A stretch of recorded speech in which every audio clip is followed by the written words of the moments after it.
Այդ ինքը այդ որ այդ թիթեղը որ անդադ ցույց է տալիս, ինքը այդ թիթեղը չի ապահովում։ Տարածքի վրա քո իշխանությունը չի ազդում։ Դու իշխանասարի վարչապետը չես։ Դու ջերմուկի վերևի վարչապետը չես։ Երբ որ ասում ես, գիտեք, ես հույս ունեմ, որ Թուրքիան կփոխի իր հռետորաբանությունը, ես էլ որպես մասնագետ ասեմ, հույս չունենակ, որ կփոխի։ Իրենք դա ձևակերպել են ու շատ հստակ դրել են սեղանին։ Զանգեզուրի միջանցք ձևակերպումը։ Եթե այդքան բացահայտ Ամերիկա մետ են, ուրեմն բացահայտ նաև Իրանի դեմ են։ Որ թուրքական մոտեցումը, որ Հայաստանը կարող է դառնալ բուտաֆորիկ պետություն, ռուսական մոտեցումը դե ուր պետք է նրանք փախչեն։ Հարցը թե Հայաստանի ռեժիսորը որ սցենարը կկարողանա կյանքի կոչել, բայց Հայաստանի ռեժիսորը այդ մասնագիտությունից չի հասկանում։ Ով է ասում, որ տարածաշրջանում արևմուտքի ներկայացուցիչը Թուրքիան է։ Ասում է Տոյվո Կլարը, ճիշտ այնպես ինչպես 1920 թվականին ասում էին քեմալական զորքը, որ գալիս է արձակվում է Գյումրիի վրա, Կարսի վրա, մի դիմադրեք, դրանք ուրիշ թուրքեր են։ Ինչին է պետք Ադրբեջանի, որ գա այդ ավերակը վերցնի։ Գալիս է բարձունք վերցնի։ Ադրբեջանի պարլամենտում լսել եք որևէ մեկը ասի Երևանը մերը չէ։ Ուղիղ Ալիև ասում է չեմ գնում։ Հիմա դու ինչով ես վստահ, որ այս 10 էլի չեն գալու առաջ։ Փաշինյանը չբացառեց Հայաստանի տարածքով Ադրբեջանը Թուրքիային կապող տարատեսակ կոմունիկացիաների անցկացման հավանականությունը։ Նաև խոսեց հարաբերությունների կարգավորման մասին, եթե իհարկե Թուրքիան փոխի հռետորաբանությունը։ Բարև ձեզ, ես Արկադի Գրիգորյանն եմ, կիզակետում այսօր ինչ կփոխի Մոսկվայի ահաբեկչությունը ռուս-թուրքական հարաբերություններում եւ դա ինչպես կազդի մեզ վրա։ ԵՊՀ արևելագիտության ֆակուլտետի դեկան Ռուբեն Մելքոնյան, բարի գալուստ կիզակետում։ Պարոն Մելքոնյան, Փաշինյանը հուսով է, երեք հունական թերթին հարցազրույց տվել հրապարակվեց, որ Թուրքիայի հռետորաբանությունը նպատակաուղղված կլինի, չի լինի տարածաշրջանային լարվածության ավելացմանը։ Այսպես կրկին անուղղակի պատրաստակամություն հայտնեց Երևանը կարգավորել հարաբերությունները։ Արդյոք կարող ենք ասել, որ ընտրել է Երևանը, Փաշինյանը ընտրել է ուղիղ խոսելու, Թուրքիայի հետ ուղիղ խոսելու մարտավարությունը տարբերակ ճանապարհ։ Սա ռեալ է, մեզ համար շահավետ է թե ոչ։ Ինչ էր այս հայտարարությունը։ Տեսեք, ինչքան այսպես տարբեր արևելյան ասացվածներ կան, որ ինչքան էլ դու ասես հալվա, միևնույն է քո բերանը չի քաղցրանը։ Հիմա ինչքան էլ դու ասես, որ Թուրքիան իր հռետորաբանությունը կփոխի, նա չի փոխում։ 30 տարի շարունակ չի փոխել։ Հիմա առավել եւս չի փոխելու, որովհետև հիմա Թուրքիան եւ համաշխարհային մասշտաբով եւ տարածաշրջանային մասշտաբով այսպես ասած շատ մեծ դերակատարում ունեցող պետություն է, լուրջ ռեսուրսներ ունեցող պետություն եւ իր գաղափարախոսությունն է այդպես։ Գիտեք ինչն է այստեղ սխալը, կոնցեպտուալ։ Թվում է թե Թուրքիայի մասին խոսելը շատ հեշտ է, հարևան երկիր է, հարյուրավոր տարիներ իրար ճանաչում ենք եւ այլն եւ այլն։ Բայց սխալն այն է, որ մարդիկ ովքեր խոսում են, չգիտեն կամ շատերը ովքեր խոսում են, այդ պետության տեսական, գաղափարախոսական, անգամ իրավական, սահմանադրական հենքերը, որից բխում է այդ ամենը, որից բխում է հռետորաբանությունը եւ այլն։ Եվ երբ որ ասում ես, գիտեք, ես հույս ունեմ, որ Թուրքիան կփոխի իր հռետորաբանությունը, ես էլ որպես մասնագետ ասեմ, հույս չունենակ, որ կփոխի, որովհետև Թուրքիան այդ իր հռետորաբանությունը բխեցնում է իր արտաքին քաղաքական տեսլականից, իր սահմանադրությունից, որտեղ տարբեր ձևակերպումներ կան, իր գաղափարախոսական կետերից, որոնցից մեկը օրինակ պարզ նշված է ազգայնականությունն է, դա գաղտնիք չէ, եւ այսպես շարունակ, այսինքն այս արտաքին քաղաքականության հիմքում մեր մասով ի՞նչն է այդ այլ։ Ոչ միայն մեր մասով, այլ ընդհանրապես հարակից տարածաշրջանի մասով, այսպես չքողարկված կամ կիսաքողարկված ծավալապաշտությունն է, Օսմանյան նոստալգիան է, որի կոնտեքստում այդ տարածաշրջանը դիտարկվում է որպես նախկին Օսմանյան կայսրության կամ տարածքներ կամ ազդեցության գոտիներ եւ այլն, եւ նաեւ պետք է պայմանավորել քաղաքական անձով Էրդողանով, որի մոտ 20 տարի է իր հռետորաբանությունը, իր ոճը, այդպեսին է 20 չէ, նույնիսկ 30 տարի այդպես է, մինչեւ վարչապետ ու նախագահ դառնալը, այդ մարդու կերպարն է այդպեսին։ Եվ ակնկալել, որ կփոխվի, գիտեք, եթե Էրդողանը Մակրոնի հետ է այդպես խոսում, Բայդենի հետ է այդպես խոսում, հա, աշխարհի տարբեր երկրների ղեկավարների հետ է այդպես խոսում, Իսրայելի հետ է այդպես խոսում, ակնկալն է, որ Հայաստանի հետ իր հռետորաբանությունը կփոխի, հա փոխել է հիմա ուրիշ տիպ։ Այն ժամանակ ասում էր Արցախը հետ տվեք, հիմա է ասում է պայմանագիր ստորագրեք Ադրբեջանի հետ իր թելադրանքով։ Հա, փոխել է գիտեք ինչը, Արցախը հանել է, որտեղ Արցախը արդեն գրավել են։ Միայն այդ է փոխվել։ Հետևաբար, այդպես ինչ որ մտավ արժանքներ մենք հույս ունենք, որ կփոխի եւ այլն, դրանք որևէ հենք չունեն եւ ամենակարևորը, որ եթե ինչ որ մարդիկ խոսեն, որոնք պատասխանատու չեն, հասկանալի է, բայց երբ որ խոսում են քաղաքական գործիչները, պետական պաշտոնյաները, այդպիսի ձևակերպումներով, դա գոնե մասնագիտական շրջանակների մոտ հերթական խորը, այսպես մտահոգությունն է առաջ բերում, իսկ ինչ վերաբերում է ձեր հարցին, ուղիղ Թուրքիայի հետ խոսել եւ այլն, այո, միշտ էլ ձգտել ենք ուղիղ Թուրքիայի հետ խոսել, բայց այդ խոսելը չի ստացվել հավասարը հավասարի հետ կամ մեր ազգային արժանապատվությունը պահելով։ Հիմա եթե այդ զրույցը պետք է ստացվի այնպես ինչպես իրենց մոտ է ստացվում Փաշինյանական վարչակազմի մոտ, ինչպես իրենց արտգործնախարարության մոտ է ստացվում կամ տարբեր պաշտոնյաների մոտ է ստացվում, ավելի լավ է չստացվի այդպիսի ուղիղ զրույց։ Տեսեք, կարող է ուղիղ զրույցին նպաստելու նաև մի տեսակ առաջարկ էր, այն որ Հայաստանը հարգելի հարևաններ, հա, Ադրբեջանը, Թուրքիա, տեսեք առաջարկելու բան ունի։ Նույն այդ հարցադրություն Փաշինյանը ասաց կոմունիկացիաներ, էլեկտրագծեր, ճանապարհ, երկաթուղի կարող է Ադրբեջանից Հայաստանով գնալ Թուրքիա։ Սա ինչ է, ժեստ է, զիջում է, այսա ինչ է նշան, ինչ է ակնարկում սրանով։ Գիտեք ինչ, այստեղ երկու խնդիր կա, այն ինչ մենք մտածում ենք կամ մենք ասելով իշխանությունները ծրագրում են, թշնամի պետությունները դրանք վաղուց արդեն հաշվարկել են, այսպես ծանր ու թեթև են արել եւ եկել են այլ եզրահանգումների։ Հետևաբար քո թշնամի կամ հարևան պետությունները քեզանից չեն ակնկալում ինչ որ զիջումներ եւ անակնկալի չեն գալիս քո այդ աշխարհացունց առաջարկություններից։ Իրենք գիտեն ձևակերպել են պահանջները քո հանդեպ։ Ոչ թե սպասում են քո առաջարկներին, այլ ներկայացնում են իրենց պահանջները։ Իրենց միգուցե հետաքրքիր չի այդ էլեկտրադարերի, չգիտեմ, երկաթգծեր, իրենց ինչ է հետաքրքիր, իրենք դա ձևակերպել են ու շատ հստակ դրել են սեղանին։ Զանգեզուրի միջանցք ձևակերպումը։ Ասա այլընտրանք չի կարող լինել։ Ու հիմա մանևրում ես, բայց դա, այսպես ասած, անտեղի կամ ոչ էֆեկտիվ, ուրեմն քայլեր են, եւ երկրորդը, որ գիտեք, ինձ թվում է, որ այս ինքնախապկանքը գնալով ավելի է խորանում իշխանությունները։ Իրենց թվում է, որ իրենք ինչ-որ ստրատեգիական բաներ են մտածում, առաջարկներ են անում, խաղաղության խաչմերուկ, չգիտեմ, հիմա այլ բաներ եւ այլն, չհասկանալով, որ այդպիսի քայլեր, առաջարկներ անելու համար քեզ ռեսուրս է պետք ու ստատուս է պետք պետության։ Դու չունես դա։ Դու կորցրել ես ամեն ինչ եւ քո հենց ներկայությունը իշխանության ղեկին քեզ թույլ չի տալիս, որպեսզի պետությունը այդպիսի առաջարկներով հանդես գա, որովհետև դու չունես սուբյեկտայնության, գործոն լինելու եւ տարատեսակ այլ մակարդակներ։ Հետևաբար սա ֆուտբոլը մեկ դարպասի վրա ինքդ քո հետ խաղում ես, ինքդ քեզ գոլ ես խփում եւ ուրախանում ես։ Այդ դա է ողբերգությունը, որ այդ ինչ որ իրենք մտածում են, դա ստեղծված իրավիճակին բացարձակապես adekvat չէ։ Հայաստանը չունի այն կարգավիճակը, որ այդպիսի առաջարկներ անի։ Կարող է ունենալ միայն այն պարագայում, երբ իշխանությունը եւ պետությունը ներկայացնեն այլ ոճի մարդիկ եւ ուժեր։ Այս դեպքում, երբ որ դու պարտվել ես ու ստորագրել ես ու տարատեսակ այլ այսպես պարտավորություններ ես ստանձնել, դու ինչպես ես հանդես գալիս թշնամիների պահանջի դեմ քո ինչ որ խորը ստրատեգիական, ինչ-որ Հանտինգտոնյան առաջարկով։ Իհարկե դա ծիծաղել է։ Գիտեք, երբ որ այսօր մամուլն էին նայում, այդ որ ասեցի նաև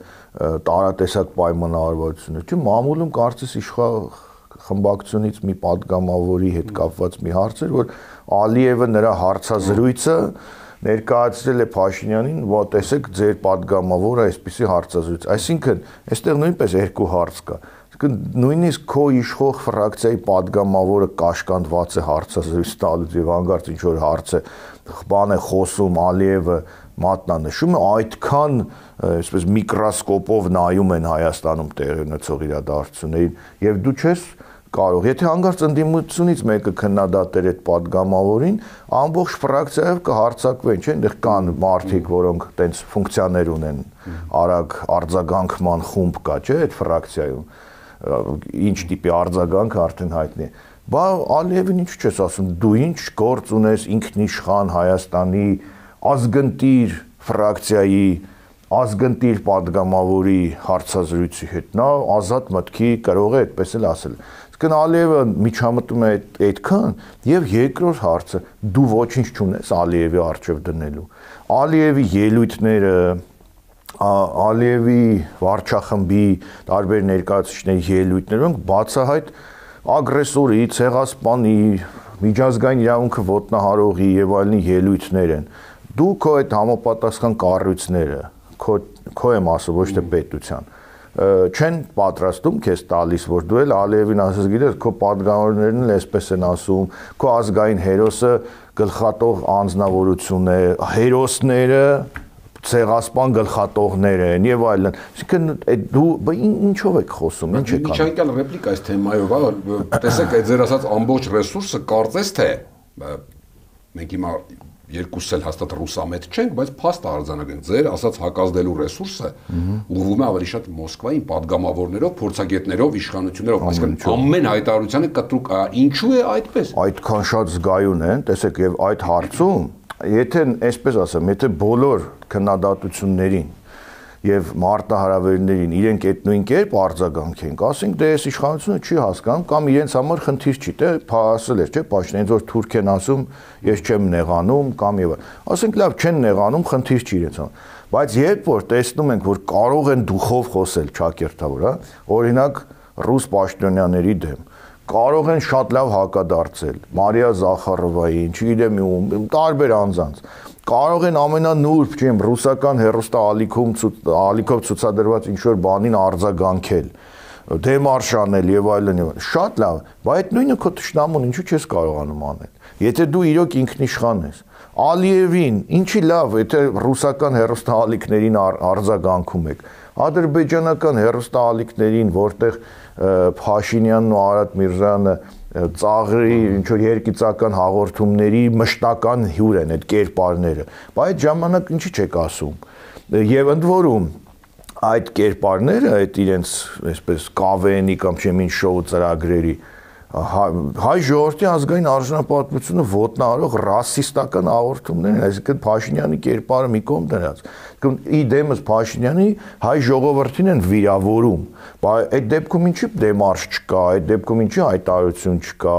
քայլ չկա եւ այլն, բայց ասենք ռուսական ինչ-որ ալիքով մի հաղորդմանը բոլորով, ում որ հանձնարարված է, բոլորով այդ հակադարձում են։ Այսինքն այստեղ ակնհայտ է դառնում, որ դա իրենց ոճը չի ընտրողաբար է, այսինքն այս մեկին պատասխանում են, այն մեկին չեն պատասխանում, այս մեկին կարողանում են, այս մեկին ուզում են, այն մեկին չեն կարողանում, միգուցե չեն էլ ուզում։ Այդ է հարցը, որ դրա համար ակնհայտ դառնում է, որ այս իշխանությունը բնութագրել, որ ասել, սա գիտեք իրոք ինքնիշխանության ձգտող է, կամ իրոք այսպեսի խնդիրները արձագանքում է եւ այլն, հնարավոր չէ, որովհետեւ իրենց գործունեությունն է այդպես ցույց տալիս։ Իրանը կրկին 3 հիշեց 3+3 ֆորմատի մասին, հա, որ արդյունավետ կլինի տարածաշրջանում հարցերը այդպես լուծենք, էլի դրսից մարդ չբերենք եւ այլն։ Հիմա արևմուտքի գնալու մասին անդադ խոսող Հայաստանը հնարավոր է արդյոք այս ֆորմատին էլ է ինչ որ կերպ կողմ տարածաշրջանացում այդ տերմինին, որ շատ էին օգտագործում, արդյոք դա ուղի է եւ հավանական համարում որ մի ինչ որ պահ այդպիսի վարկածներ են շրջանառվում, ինչ որ մի պահ կարող է արևմուտքին էլ, այսպես ասենք, խափել եւ գալ տարածաշրջան։ Իրեք միգուցե քաղաքացիական մեջ այդ խափել տերմինը կոչվում է դիվանագիտություն կամ չգիտեմ քաղաքականություն կամ եւ այլն, եթե կարողանան այդպես անեն, բայց այնքան խորը եւ համապարփակ է կապվածությունը իրենց արևմուտքի հետ, որը ինքնին լավ չէ։ Այսինքն եթե ինչ որ մի գծի հետ, ինչ որ մի ուղղություն հետ այդքան համապարփակ կապվածություն ունես եւ գաղափարական եւ տարատեսակ եւ այս խոսքերս ուղղակի այսպես մերկապարանոց չեն, իրենց այդ շուրջ բոլոր եղած մարդիկ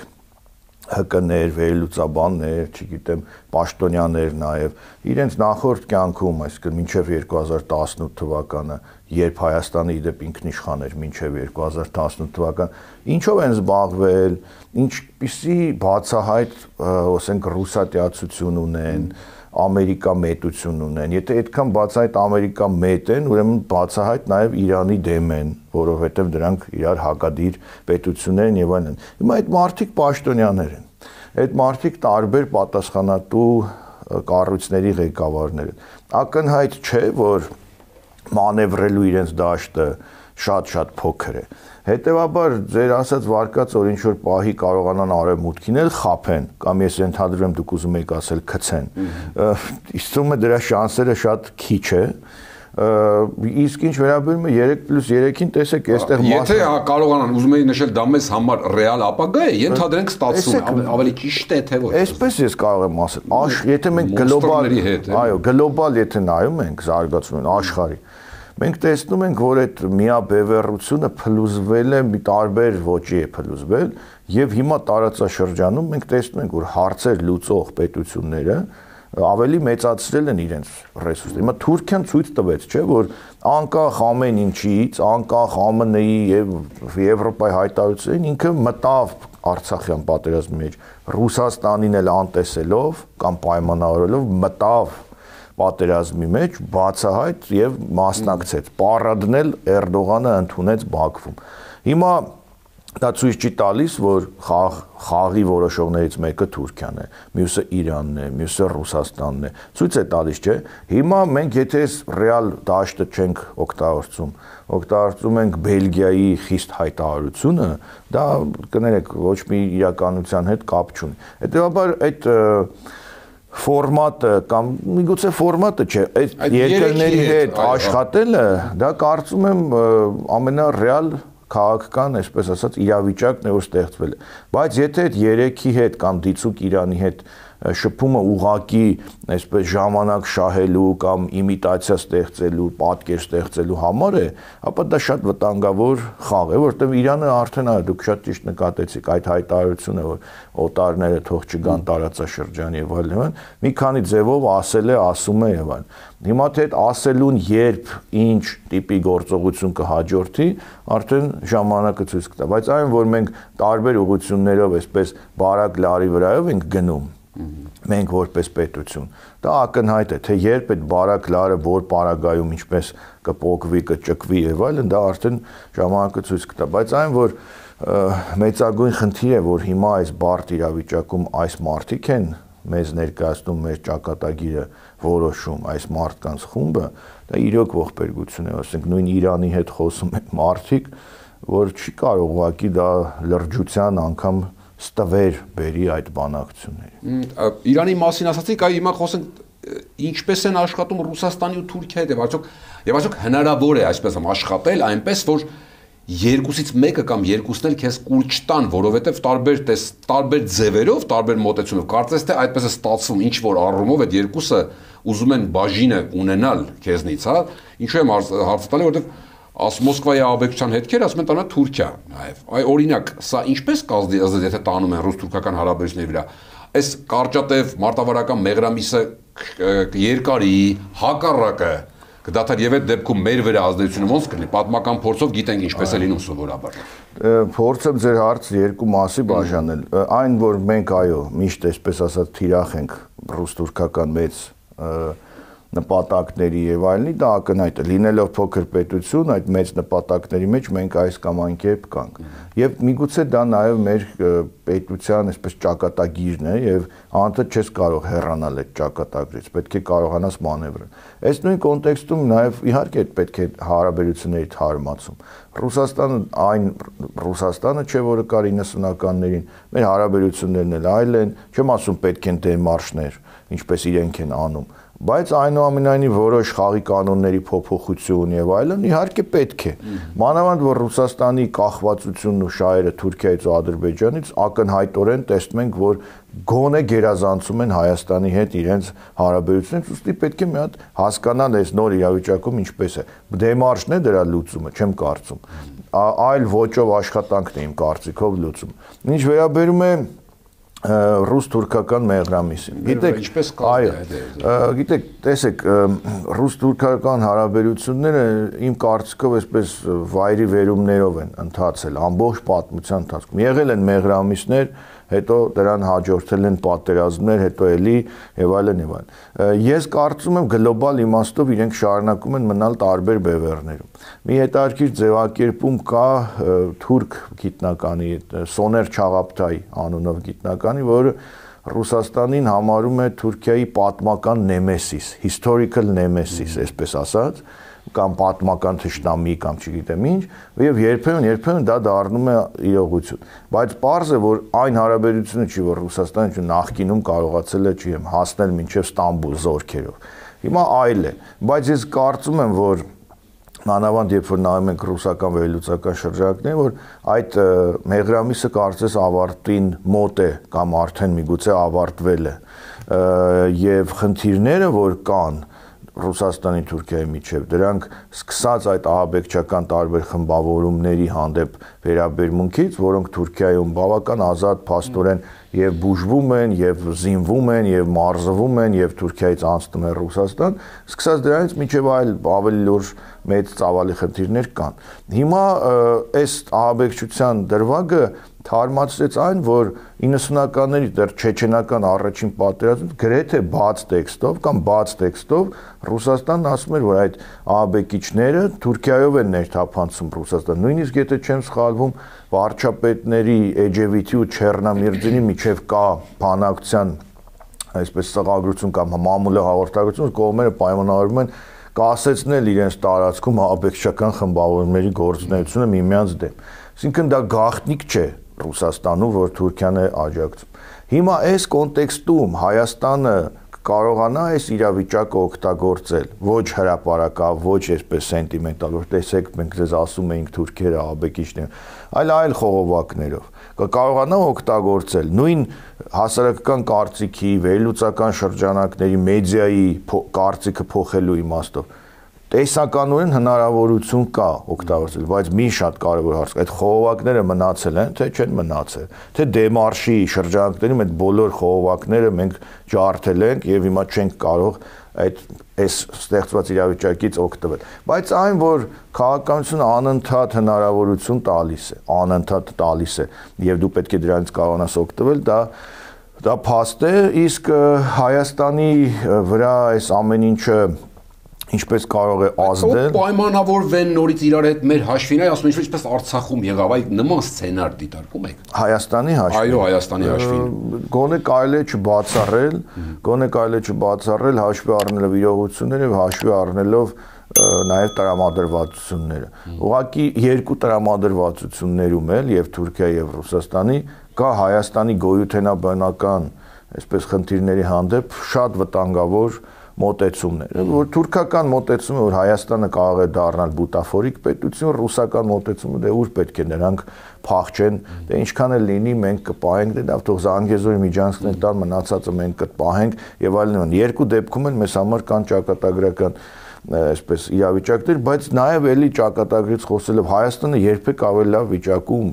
այսպես աշխարհաքաղաքական դասավորվածության, չի միշտ այսպեսին է դասավորվածությունը, ուղղակի երբ որ կարողանում ես հմտորեն խաղալ, դասավորվածությունը քո գոյությանը չի սպառնում, երբ որ չես կարողանում խաղալ, քո գոյությանը սպառնում է։ Այդ երբ որ դու անլուրջ ես մոտենում հարցերին եւ ամեն ինչին նայում ես հումորի տեսանկյունից, մինչեւ էտել չէ, մինչեւ 20 թիվն էլ Շուշիում պարում էին եւ ասում էին եկել ենք պարենք ու տանք, պարեցիք ու տվեցիք։ Դրանից հետո հələ մի հատ էլ կարողանում են տենց ինքնավստահ որպես լուրջ կերպարներ խոսել։ Այս պայմանից մենք երկրորդ վատագույն սցենարն են գրում, ճիշտ եմ դες հասկանում։ Ես կարծում եմ, որ սցենարներ կան։ Դրանց մեջ կան վատագույն, չեզոք, դեպի լավը գնացող եւ այլն։ Հարցը թե մենք այդ սցենարներից որը կարողանանք աշխատեցնել։ Հարցը թե Հայաստանի ռեժիսորը որ սցենարը կարողանա կյանքի կոչել, բայց Հայաստանի ռեժիսորը այդ մասնագիտությունից չի հասկանում։ Մենք այդ ողբերգության առաջ ենք կանգնում։ Այսինքն, եթե չի հասկանում, ուրեմն վատագույնն է ընտրել, կամ որևէ մեկը չի կարողանում։ Ոչ թե ընտրելու, այլ միգուցե պարտադրելու է, որովհետև այս հարցազրույցները, քայլերը, TikTok-ի ինչ որ բաները եւ այլն, դրանք գիտեք ես կարծում եմ կամ ինչ որ հուսահատ քայլեր են միգուցե ինքն էլ է խճճվել արդեն որ մեկ խոսում է Մասիսից մեկ խոսում է պատմությունից մեկ խոսում է ինչ որ այլ իրավիճակներից եւ այլն երևում է որ ինչ որ քաոսային վիճակ է բայց ամեն ինչ նա ենթադրում է միայն չի ենթադրում իշխանությունից հեռացումը որ հանուն պետության է TikTok-ով որ խոսում է հանուն պետության շատ լավ է որ պետք է իրենք ցույց տան թե ինչպես չպետք է լինել պետական գործիչ այդ TikTok-յան այդ շարքը կարելի է վերնագրել որ ժողովուրդ նայեք թե ինչպես չի կարելի կառավարել պետությունը եւ ինչպես չի կարելի սեփական իշխանությունն ու շահերը վեր դասել պետությունից Բարդ իրավիճակ է, իրոք աննախանձելի վիճակ, ես չգիտեմ ինչ ովքեր են այդպես ձգտում իշխանությանը պահել, ասես այսպես փորձում են ամեն կերպ շարունակել տեսնել, որ վտանգավոր չէ եւ վայելել իշխանությունը, բայց այդպես չէ, հետեւաբար գալու է ինչ-որ մի պահ, որ հասկանան, որ այլևս իրենց գոյությունը, որը մենք վաղուց ասում ենք, որ պետությանը խանգարում է, իրոք դարձել է պետության համար առաջին թիվ 1 սպառնակ։ Ինքն էլ է չէ այդ հարցը տալիս, Փաշինյանը ասում է իր ձևակերպում, եթե մենք ենք մեղավոր թողնենք ռադներս քաշենք, չէ, իր մեջ բերում եմ իրեն։ Այսինքն այդ մտածմունքը կամ կարծիքը կա, բայց քայլը չկա։ Քայլը չկա։ Իսկ ասում էր մի միտք էլ իրենից ասում էր հիշեցիք պատմության մասին։ Ընդամենը օրերս ասած որ ցավոտ անցում են կատարում պատմական հայրենիքից իրական հայրենիքի։ Ախր դրան գիտեք ռեալ պրագմատիկ բան էր ասում Ախր դա միշտ է եղել էլի, ասենք դուք պատմաբան եք, միշտ բոլոր պետությունների առջև այդ խնդիրը պատմական ու իրական հայրենիքի։ Հասկանում եմ որ Վանո Սիրադեղյանի շատ տաղանդաշատ այդ բանից գրածից ազդվել է կամ ազդեցությունից դուրս չի եկել, հասկանալի է դա, բայց դա միշտ է եղել բոլոր ժամանակաշրջաններում եղել է Ռուսաստանում չի եղել, թե Ամերիկայում չի եղել, թե Ֆրանսիայում չի եղել, Հայաստանում էլ եղել։ Հիմա բայց դու դա կարող ես ինքդ քո մեջ մտածել, բայց դու դա դարձրել ես հանրային քննարկման ու մինչև կարծիքի գալը, վերջնակարծիքի գալը, դու արդեն ասում ես Արարատը հանենք, Արագածը բերենք։ Դու արդեն իսկ սխալ ես։ Հիմա նորն է ասում էր, ես ով ասում մեր կան Կարսից եկածներ, այո, Կարսը մեր նախկին տարածքն է եղել եւ մենք պետք է նուրբ վարվենք այդ գաղափարներ, բայց դու արդեն նուրբ չես վարվել։ Դու երբ որ ասում ես Արարատը ռեալ չի, Արագածն է ռեալ, դու արդեն նրբությունից հեռացել ես։ Երբ որ ասում ես պատմական հայրենիքը մոռանանք, նաև մոռանանք Կարսը Մուշեևն, դու արդեն այդ սխալն արել ես։ Հետևաբար ինչ որ մտածում ես, միգուցե փակ շրջանակներում ձեր այդ մտորումները դուք անդադ հանրայնացնում եք, կարծես երկիրը փորձադաշտ է։ Մեկ պապ թագավորներ, պապ թագավորից անցանք, հիմա չգիտեմ ինչի հասանք, ու հիմա ինչ են քննարկում եւ այլն, իսկ այդ ինչ որ իրեն թվում է, որ պատմական հայրենիքից ռեալ հայրենիք դա քաղաքականության օրենքներից է, օրինակ Թուրքիայի նախագահ Աթաթուրքը, որ հիմնում էր Թուրքիայի հանրապետությունը, ասում էր Օսմանյան կայսրության այդ մեծ տարածքից պիտի հրաժարվենք մեր մտքում, ստեղծենք այսպիսի պետություն, բայց նա չէր ասում, գիտեք Օսմանյան անցյալը եկեք մոռանանք, ստեղծենք միայն այս անցյալը։ Դա անում են քայլերով։ Հիմա դու կարող ես, այո, քո ինչ պետք է անել։ Այս մեր համար կարծում եմ երկուսիս համար էլ հետարքիր է։ Ինչ պետք է անել։ Քո պատմության դասագրքերը դարձրու այնպես, որ ինքնախապկանքի մեջ չլինեն սերունդները։ Մի խափեք սերունդներին, որ գիտեք, այսպես է եղել, ռեալ դասագրքեր սարքեք, թող սերունդները իրական պատմություն ստանան, բայց դուք ինչ եք անում։ Դուք դնում եք աղավաղում եք, եւ այն դասագիրքը, որ խնդրահարույց է, 100-ից ավել գիտնականներ ստորագրել են, մեկն էլ ես, դուք դա իգնոր եք անում, այդ 100 գիտնականն իգնոր եք անում եւ վարչական ձեր ռեսուրսով ասում եք ես եմ հիմա նախարար, ես եմ հիմա չեմ վարչապետ, ուրեմն ես պետք է անցնի։ Բայց եթե տենց մտածում եք պատմական հայրենիքը իրական դարձնելու, դասագրքերը ինչ եք խեղաթյուրում։ Դասագրքերը փոխեք հատկապես այն մասերը, որտեղ մենք ինքներս մեզ խափում ենք։ Օրինակ, Սևրի շրջանը եւ այլն։ Դարձեք իրական, ոչ թե դրեք TikTok-ով այդ ամեն ինչը տարածեք։ Ընդ որում դեռ վերջնական կարծիք չձևավորած։ Այսինքն դու պատմաբան ես, ինչու ես դու մտնում մի ոլորտ, որտեղ դու չես կարող համապարփակ ճիշտ կարծիք տալ։ Մի հարց էլ տարածաշրջանի մասին է։ Համաձայն եք տարածված տեսակետին, որ տարածաշրջանում արևմուտքի ներկայացուցիչ ասեմ կամ խաղացողը Թուրքիան է եւ ասում են կտրուկ են շատ հարցը դնում շատեր։ Ասում են եթե ռուսական ազդեցության գոտում չես, ուրեմն թուրքականում ես մեր մասին։ Ուրեմն խաղալու ես թուրքական խաղի կանոններով։ Եկեք այսպես բանաձևենք։ Ես չեմ ասում, դուք չեք ասում։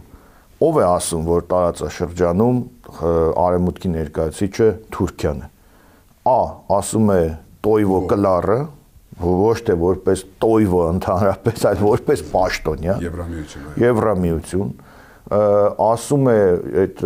Իր ասածը դա է նշանակում, որ Թուրքիան առաջնային է այստեղ, դա նշանակում է, որ հա։ Ուղիղ տեքստով ասում է, այլ տարբերակ չկա, ասում են եվրո տարբեր այլ պաշտոնյաներ, ասում են ամերիկյան պաշտոնյաները։ Ինչի մասին է, սա ասում են պաշտոնյաները, ասում են ՆԱՏՕ-ի, նայում ենք ՆԱՏՕ-ի անդամներից, ով է այս տարածաշրջանում, Թուրքիան, միակ պետությունը, արևելյան, այստեղ, եւ հիմա բանաձևի հաջորդ, այսպես ասած, կետը, արևմուտքը այստեղ, մի քիչ եթե կենցաղային ասեմ, չգիտեմ, Toyota ֆիրմայի ներկայացուցիչը այստեղ Թուրքիան է։ Հետևաբար, եթե ուզում ես Toyota առնել կամ X ման առնել, պետք է գնաս այդ ներկայացուցիչի մոտ։ Հիմա արևմուտքի ներկայացուցիչը այստեղ Թուրքիան է։ Ուզում ես արևմուտք, գնա ուրեմն Թուրքիայի հետ բանակցի թուրքական ներկայությունը ապահով։ Հիմա այստեղից բխեցնում ենք, սա արևմուտքի ներկայություն նշանակում է թուրքական ներկայություն։ Այո, նշանակում է ճիշտ այնպես, ինչպես A+B հավասար է C։ Մեր հանրությանն ասում են Ռուսաստանից ազատվենք, մեր հանրությանը խաբում են, մեր հանրությանը խաբում են։ Ուրիշ տերմին չեմ ուզում օգտագործել։ Խաբում են բոլոր այդ ծայրահեղ արևմտամետները, կուրացած արևմտամետները, խաբում են չհասկացող, կիսահասկացող այդ վերլուծություններ անողները, խաբում են հանրային նաև մամուլով, հանրային հեռուստաընկերությամբ, այսինքն այլընտրանք չեն թողնում, կանչում են միայն մի ուղղության ներկայացուցիչներին եւ հանրությանը սփռում են այդ գաղափարները, ճիշտ այնպես ինչպես 1920 թվականին ասում էին քեմալական զորքը, որ գալիս է արձակվում է Գյումրիի վրա, Կարսի վրա, մի դիմադրեք, դրանք ուրիշ թուրքեր են։ Հիմա էլ ասում են արևմուտքը գալիս է, բայց չեն ասում, որ այդ արևմուտքի ներկայացուցիչը ամենևին, այսպես ասած, Ֆրանսիան կամ, չգիտեմ, Հոլանդիան չեն, արևմուտքի ներկայացուցիչը այստեղ Թուրքիան է։ Հետևաբար ձեր հարցին ես ուղիղ կարող եմ պատասխանել այո։ Ընտրությունը ռուսական եւ թուրքականի միջև է, միգուցե մի քիչ շատ է կոպիտ այդ ձևակերպումը, բայց այնուամենայնիվ ընտրությունը արևմտյանի եւ ոչ արևմտյանի միջև է։ Ոչ արևմտյանի միջև դա Ռուսաստանն է, դոմինանտ դերակատարում, դա կարող է լինել Իրանը որոշակի դերակատարմամբ եւ այլ։ Այդպես այդ երկրորդ հարցին կտրուկ չեմ ասի թուրքական թե ռուսական, բայց ինչպես ասում են Սամո Սաբոյ ռազումեյցը, որ եթե նա չի, ապա նա է։ Այնպես որ պետք չի հանրությանը խաբել, որովհետև դա առնվազն անկեղծ չէ եւ եթե թող հանրությունը մեզ չհավատա, չնայած մի մասը հավատում է, գոնե հույս ունեմ, թող հավատան եվրոպաշտոնյաներին, պաշտոնյա օֆիցիալ Տոյվո Կլարը բարիս բուն իմաստով ասում է, ուրիշ ինչ ասի, հոչի գալու հայերենով ասի, որ բոլորդ հասկանանք, որ արևմուտքի ներկայացուցիչը Թուրքիան է։ Շատ լավ, կարա Թուրքիան լինի, բայց Թուրքիան մեզ համար կարա լինի օբյեկտիվ, կարող է լինի կառուցողական, հենց նույն Փաշինյանը իր հարցազրույցում հունական ավելի անվտանգության երաշխավոր, այսինքն ում դեմ անվտանգության, մեր հիմնական վտանգը գալիս է Թուրքիայից, հիմա դուք ասում եք Թուրքիան դառնում է մեր անվտանգության երաշխավորը, ում դեմ, ուրիշ որտեղից ունենք մենք վտանգ, ով է սպառնում հիմա Տավուշի գյուղերին, այսօր ադրբեջանցի պատգամավորը ասում է սպեցնազը ադրբեջանական մտնելու է, գյուղերը ազատի, ով դիմադրի սպանելու է, հիմա դա վտանգ է թե չէ, այդ վտանգը ումից է գալիս, կարող է գալիս է Չինաստանից կամ Լյուքսեմբուրգից, գալիս է Ադրբեջանից, հիմա դուք այդ վտանգը կասեցնելու համար, որպես երաշխավոր բերում եք Ադրբեջանի դաշնակից Թուրքիային, որ ինչ, որ թուրքական ու ադրբեջական սպեցնազները համատեղ մտնեն, այդ ակցիան անեն, այսինքն ինչի մասն է խոսքը։ Վտանգը կասեցնում ենք հետևյալ կերպ, վտանգը տեսեք, ասում եք, քանի որ մեր տարածքում չեն պատմականորեն, խորհրդային եւ այլն, իրենց, մեզը չեն ասում։ Հենց այդ է խնդիրը։ Դրանով են ասեցնում վտանգը։ Ախր մեզ չեն ասում։ Եթե ասի, գիտեք, Բաղանիսից, չգիտեմ, այսքանը թուրք եղել է Ադրբեջանին, այսքանն էլ մերն է եղել այն մյուս կողմ։ Հիմա նույն ժամին այսքանը իրենք են հետ գնում, այսքանը մենք ենք հետ գնում։ Բայց ինքը ասում է այսքանը տանք։ Մի հատ հələ այս մասը հանդարտվի, հետո նոր կմտածեն, ախր ցենց տալով։ Ես հիմա դրա համար ձևակերպում ասում, ի՞նչ է նշանակում կապիտուլյացիա։ Ինչ է նշանակում կապիտուլյանտ, որ քեզ պահանջում են դու տալիս ես, հող ես տալիս, չեմ զիջում ես տալիս եւ այլն։ Դիմացը ոչինչ։ Դիմացը ուրա դիմաց, ախր մենք չենք ասում, իրենք ասում են 31 գյուղի տարածք կա, չէ, իշխանությունը։ Ասում են օկուպացված է ջերմուկ բան, այդ ինքը այդ որ այդ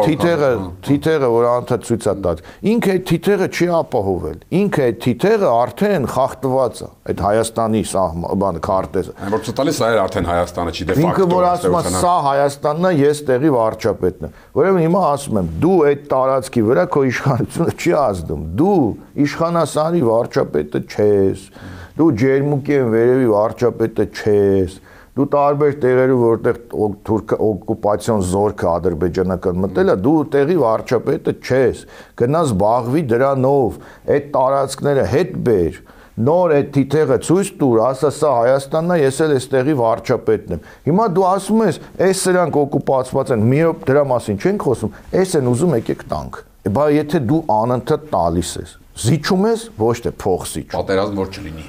Բայց լավ, ասում եք պատերազմի չլինելու երաշխավորներն են հերադիտակով, եվրոդիտորները, մյուսները, բայց երաշխավորներին ասա, այսքան տարածք ես եմ տալիս, այնքան տարածք է թող իրենք տան, վերադարձնեն։ Գոնե լավ, չեմ ասում բոլորը, համաչափորեն, մի հեկտար ես տալիս, մի հեկտար էլ հետ բեր։ Համաչափորեն բեր, որ հասկանանք, որ դու փող զիջում ես անում, ոչ թե կապիտուլյացիան ես շարունակում։ Մեր ասած ընդհանրապես ինքը չի ուզում ընդունել, որ իր անձով եւ իր իշխանությամբ պայմանավորված իրան գնում են կապիտուլյացիա եւ իր թիմն էլ են դրան հավատում։ Եվ այդ պաշտոնյաներն են երևի հավատում, այդ որ գնում են բանակցությունների սահմանազատման եւ այլն, այդ մարդիկ այդ փոխկապավոր մարդիկ, բայց չեն մտածում, որ իրենք զիջում են մենակ։ Լավ, ինքը օրինակ չի ուզում ընդունի։ Այդ 10 հոգին, 20 հոգին, 50 հոգին, այդ կառույցները, այդ նախարարությունը, այդ արտգործ նախարարությունը, մյուսը, չեն հասկանում, որ զիջում են։ Այդ չեն տեսնում, որ մենակ զիջում են, տալիս են։ Մեջներ ոչ մեկ չի գիտակցում դա։ Միակ, այսպես ասած, վերջին օրինակը ես տեսել եմ Էդմոն Մարուքյանի օրինակը, որը ասեց անհամաձայնություն ունեմ, դուրս եմ գալիս։ Ընդ որում նա նրանց թիմից կարծեմ անձնապես չի եղել։ Սերտ ունեցել են հարություն, բայց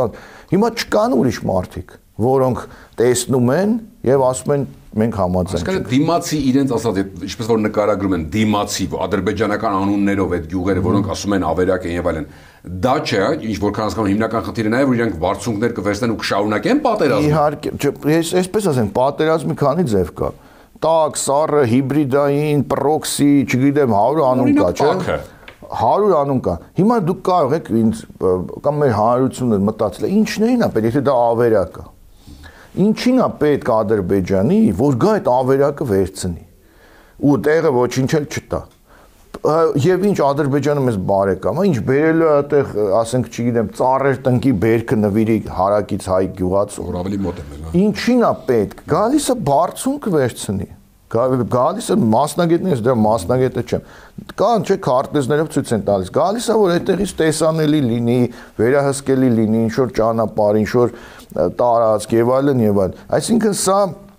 շարունակական օկուպացիա։ Ինչի են 90-ականներին այդ տարածքները մենք որպես այսպես անվտանգության գոտի այդտեղ բան արել, որ ասենք գազատարը անվտանգ լինի, ճանապարհը կիսա անվտանգ լինի եւ այլն։ Հիմա դու դա ես զիջում, այսինքն այդ որ իշխանական падգամավորները հերթական անգամ դե մերը չի եղել, տալիս ենք, բայց հանգարց ընդդիմությունից մեկը մի հատ բան շշնջակը հարցակվեն բոլորով նրանց վրա, բայց Ադրբեջանի պարլամենտում լսել եք որևէ մեկը ասի Երևանը մերը չէ։ Չեմ ասում է ոսկեպարը, որ ասի Երևանը մերը, չասում են Երևանն էլ է մերը, բայց նրանց պատգամավորները այդ են ասում, դուք այդ եք ասում, չեք ամաչում ձեր, դուք մի հատ ձեր գործընկերներին ադրբեջանցի նայեք, նրանց հռետորաբանությունն ու ձեր հռետորաբանությունը, դուք մի հատ ձեր պատասխանատվության շրջանակը զգացեք, դա հերիք է ինչքան կարելի է, ինչքան այս ձեր կողքը լռում են, կեղծ այդ մտավորականներ, կեղծ պաշտոնյաներ, կեղծ դիվանագետներ, կեղծ չգիտեմ ինչեր, բոլորը լռում են, գիտեք, այդպես, հա, այդպես չի իրական, դուք ինքներդ ձեզ հարց տվեք, լավ, այս լռության սիմֆոնիայի մեջ ձեզ հարց տվեք, ասեք, լավ, այս ինչ ենք անում, այդ լավ իրենց նա եղել թող գան վերցնեն, բայց ձեր եղածը ոնց չեք հետ վերցնում։ Վերջինը հարցը մի թեզել կա, որը կարծես թե երկաթյա է թվում, էլ իշխանությունն է ասում, եթե մենք մեր տարածքում մնանք, միջազգայինորեն ճանաչված չէ, իրանք օրենքը մեջ բերում, ասում են Տավուշի մարզում, Տավուշի մարզի կադաստրով չկա դա։ Մնանք մեր տարածքում, միջազգային հանրությունը այդ ժամանակ, նույն արևմուտքը կգայվ կանգնի մեր կճնշի Ադրբեջանի կասի ստոպ, այս արդեն Հայաստանի տարածքն է։ Okay, եթե այնտեղ մնանք, մեզ չեն օգնի, կասեն ագրեսոր եք։ Շատ լավ։ Ուրեմն դա ոչ թե երկաթյա կամ պողպատյա, ինչպես իրենց ընտրություններից հետո մեկ օշտեցին պողպատյա մանդատում, որ սիմվոլիկ մեկն էլ փոխանցեց պողպատյա չի եմ ինչ։ Կա մուրճ էր, ինչ էր, ինչ էր։ Ուրեմն դա նույնիսկ թղթել չէ։ Դա նույնիսկ ավազել չէ, այդ իրենց ասած վարկածը։ Ինչու։ Փաստ եմ ասում, իրենց եմ հղում անում, իրենց սատարող հասարակության այդ շերտը թող ինձ չլսի, թող իրենց լսի։ Ասում են, որ Ջերմուկի եւ Սյունիքի այդ հատվածները Հայաստանի կադաստրի մեջ եղած կետեր են, տարածքներ են։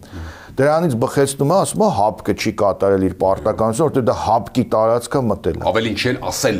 որ օկուպացված է։ Շատ լավ։ Եվրոդիտորդները այդտեղ եկել են, Եվրոպան ասում է, որ դա Հայաստանն է։ Հիմա Ադրբեջանը մի սանտիմետր հետ գնացել է այդ ամեն ինչի արդյունքում։ Եթե դու Ջերմուկից չես կարողացել ադրբեջանցիներին հետ մղել այդ միջազգային հանրությունը, ասի սա Հայաստանի տարածքա հետ գնացեք։ Ասելա նրանք չեն գնում։ Ուղիղ Ալիևը ասում է չեմ գնում։ Հիմա դու ինչով ես վստահ, որ այս 10 էլի չեն գալու առաջ։ Դու վստահ չես, դու ինչ որ խոսում ես, ինքդ էլ չես հավատում, որովհետև երբեմն դու էլ ասում ես, այս տանկ, բայց դա դեռ երաշխիք չի, որ պատերազմ չի լինի։ Երկրորդ օրինակը բերեմ միջազգային։ Թուրքիան մտել է Սիրիա, 3000 քառակուսի կիլոմետր, եթե չեմ սխալվում, օկուպացված է Սիրիայից, Իրաք, հիմա էլ կարծեմ ուզում է էլի շարունակի։ Միջազգային հանրությունն ասում է, սա Սիրիայի տարածք է, սա էլ Իրաքի տարածք է, դուրս արի։ Թուրքիան դուրս չի գալիս։ Արդեն համարյա 10 տարի Կիպրոսը 40%-ը մտել է, ասում են դուրս արի, 50 տարի է դուրս չի գալիս, 50 տարի, 74 թվական։ Հիմա Ադրբեջանը ասում է դե հələ մի 30 տարի բանակցենք այդ իշխանասարի այս մասը մերն է, թե մերը չի։ Ու այդպես շարունակ։ Այսինքն դու ինչի վրա ես վստահ, որ միջազգային հանրությունը պետք է ասի դուրս եկեք, Ալիևն է ասի հա դուրս եմ գալիս։ Տեսնում ենք, որ չի ստացվում։ Հիմա դու այն տարածքները չես կարում հետ բերես։ Մի հատ էլ ես ուզում 10 ու ոչ մի հույսով։ Հետևաբար այս ամեն ինչը ցույց է տալիս, որ իրենց խոսքը, իրենց քայլերը, իրենց այսպես ճակերտավոր դիվանագիտությունը չի ստացվում, չեն կարողանում։ 6 տարի չեն կարողանում։ Հետևաբար այն մտորումները, որ դրանք ունեն, որ միգուցե մեզնից է թողնենք գնանք, այդ մտորումները իրենք պետք է կյանքի կոչեն։ Միակ ճիշտ տարբերակը այդ TikTok բան ամեն ինչ թողնեն, կենտրոնանան այդ մի որոշման վրա, որ այո իրենք են մեղավոր եւ 1 րոպե առաջ կյանքի կոչեն։ Ավարտել դրանով չի սկսեցինք, հռետորաբանությունից սկսեցինք, այսինքն կարող ենք դες ճիշտ հասկացա առաջի հարցի պատասխանից, որ ինչ որ խոսում են Էրդողանն ու Ալիևը, ու որին իշխանություն ասում է հռետորաբանություն, դա իրականում ոչ թե հռետորաբանություն է, այլ հստակ իրենց օրենսդրության մեջ դրված ծրագիր, որ իրագործելու են ու իրագործում են։ Գաղափարախոսության, օրենսդրության, տեսլականի մեջ դրված, արտաքին քաղաքական տեսլական կլինի, թե անվտանգության հայեցակարգ կլինի, դրված, սահմանված, սևով սպիտակի վրա գրված նպատակներ են, որոնք իրագործում են եւ իրագործելու են։ Իսկ Հայաստանի ցանկացած իշխանություն պետք է ելնի այն կախարդակից, որ այդ երկու պետությունը ուզում են, որ Հայաստան չլինի։ Կամ լինի թույլ Հայաստան, բուտաֆորիկ Հայաստան։ Հայաստանի բոլոր իշխանությունները ելել են այդ կանխավարկածից ու հասկացել են, որ պետք է դիմադրել։